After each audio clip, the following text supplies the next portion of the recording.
नमस्कार, the legal Indian के इस एपिसोड में आप सारे लोगों का स्वागत है। दोस्तों, आज तो आप बहुत खुश हो गए।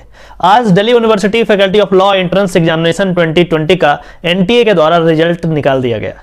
सबसे पहले मैं आप सारे लोगों को जिन्होंने इस परीक्षा को उत्तीर्ण किया है उनको मैं कंग्रेचुलेशन बोलना चाहूँगा, बधाई देना चाहूँगा, क्योंकि आपने बहुत मेहनत करके आप इस एग्जामिनेशन को पास करे हैं और लगभग एडमिशन लेने के कगार पे खड़े हैं। एनटीए के इस रिपोर्ट के अकॉर्डिंग इस पूरे एग्जामिनेशन में 16,800 स्टूडेंट ने भाग लिया था, जिसमें से 356 मार्क्स हाईएस्ट गया है, 400 में 356 मार्क्स हाईएस्ट गया है और जो लास्ट रैंक पे हैं उन्होंने 0 मार्क्स प्राप्त किया है। और टोटल स्टूडेंट की यदि हम बात करें जिन्होंने यह परीक्षा दी थी वह 16,800 है। अब अगला क्वेश्चन यह हो सकता है कि सर अब इसके बाद क्या होगा। देखिए, इस पार्टिकुलर डॉक्यूमेंट को बेस बना करके faculty of law Delhi university अपना कट ऑफ लिस्ट निकालेगी। उसके बाद हर एक कट ऑफ लिस्ट में कुछ स्टूडेंट्स को वह एडमिशन लेने के लिए आमंत्रित करेगी। उसके बाद जैसे जैसे वो एडमिशन ले लेंगे उसके बाद फिर दूसरा कट ऑफ लिस्ट निकलेगा, फिर तीसरा निकलेगा, फिर चौथा निकलेगा और फिर जितना भी रिक्वायरमेंट होगा university of Delhi faculty of law उस तरीके से कट ऑफ लिस्ट निकालती रहेंगी और इस तरीके से वो अपने सारे सीट्स को फिल कर देगी।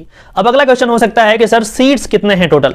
देखिए, टोटल कितने सीट्स हैं इसमें अभी भी कंट्रोवर्सी है। कुछ लोग बोल रहे हैं 3,000 से ज्यादा सीट है, कुछ लोग बोल रहे हैं 2,300 सीट है। तो इसको 1 मिनट के लिए छोड़ दीजिए। जितनी भी सीट होगी यूनिवर्सिटी इसको क्लैरिफाई करेगी और उतने सीट पे एडमिशन होगा, इसलिए हेडेक मत लीजिए अभी और यूनिवर्सिटी के नोटिफिकेशन का इंतजार कीजिए। एक और प्रश्न पूछा जा रहा है कि सर मेरा रैंक 100 है लेकिन मेरा सीरियल नंबर ज्यादा है, तो किसके अकॉर्डिंग एडमिशन होगा, रैंक के अकॉर्डिंग होगा या सीरियल नंबर के अकॉर्डिंग होगा। देखिए, मैं आपको बहुत ही संक्षेप में क्लियर करना चाहूंगा कि यहां पे रैंक का कोई खास मतलब नहीं है, क्योंकि एक ही रैंक पे 50 से भी ज्यादा स्टूडेंट हो सकते हैं। उस सिचुएशन में जो आपका सीरियल नंबर है वो इंपॉर्टेंट हो जाता है। जैसे यदि हम एग्जाम्पल की बात करें, मान लीजिए कि इस साल DULLB में 2400 सीट टोटल है। 2400 सीट का मतलब यह हुआ कि 888 तीनों सेंटर में 800 सीट करके बंटवारा हो जाएगा, डिवीजन हो जाएगा, मतलब एक सेंटर में 800 सीट होंगे। अब हम एग्जांपल के लिए बात करेंगे कि वैसे स्टूडेंट जो 2400 सीरियल नंबर जिनका है उनका रैंक 106 है, मतलब 2400 जिनका सीरियल नंबर है उनका रैंक 106 ओनली है।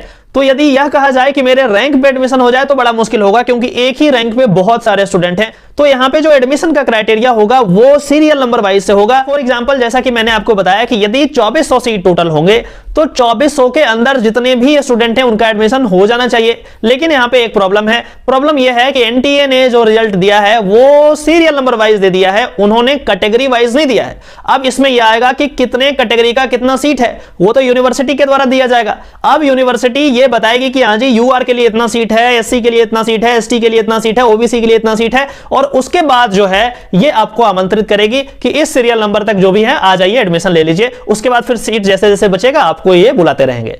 अब यदि एक रफ आइडिया के लिए अनुमान लगाता हूं कि यदि टोटल नंबर ऑफ सीट्स 2400 है तो ऑब्वियस सी बात है कि 50% ऑफ सीट्स जो होते हैं वो जनरल के लिए होते हैं। मतलब ये हुआ कि 1200 सीट जो है वह जनरल के लिए है। मतलब जो भी यूआर में से हैं आप लोग वह ये आकलन कर सकते हैं कि यदि वो 1200 के अंदर हैं तो कहीं ना कहीं एडमिशन होने का चांस है। अब ये क्वेश्चन आता है कि ये 1200 सीट 3 सेंटर में कैसे डिवाइड होगा। देखिए, सारे सेंटर को 3 सेंटर CLC, LC1, LC2 को इक्वल नंबर ऑफ सीट्स दिए जाएंगे। तो इस तरीके से यदि 2400 सीट है तो 888 तीनों सेंटर में 800 लोग होंगे। और यदि हम यूआर की बात करें तो 50% कर दीजिए, मोर और लेस, थोड़ा बहुत प्लस माइनस हो सकता है, तो 400 400 400 मतलब एक सेंटर में 400 यूआर का एडमिशन होगा इस एग्जाम्पल के तहत। तो सबसे पहले तो यूनिवर्सिटी के नोटिफिकेशन का इंतजार करना चाहिए जिसमें नंबर ऑफ सीट्स बिल्कुल क्लियरली वो बता दें कि हाँ इतना सीट्स है और उसके अकॉर्डिंग आप अपना सीरियल नंबर देख लीजिए और यह भी काउंट कर लें कि आपसे पहले कितने एसटी, एससी या फिर ओबीसी रहे हैं और उसके अकॉर्डिंग आप कैलकुलेट कर सकते हैं। तो सबसे पहले यूनिवर्सिटी का नोटिफिकेशन का वेट कीजिए, कट ऑफ लिस्ट जल्द ही आ जाएगी, आपको परेशानी की जरूरत नहीं है। जो भी इंफॉर्मेशन होगा आपको इसी चैनल पर बता दिया जाएगा। आप इस चैनल पर जुड़े रहें। एक बार फिर से द लीगल इंडियन टीम की ओर से आप सारे लोगों को बधाई।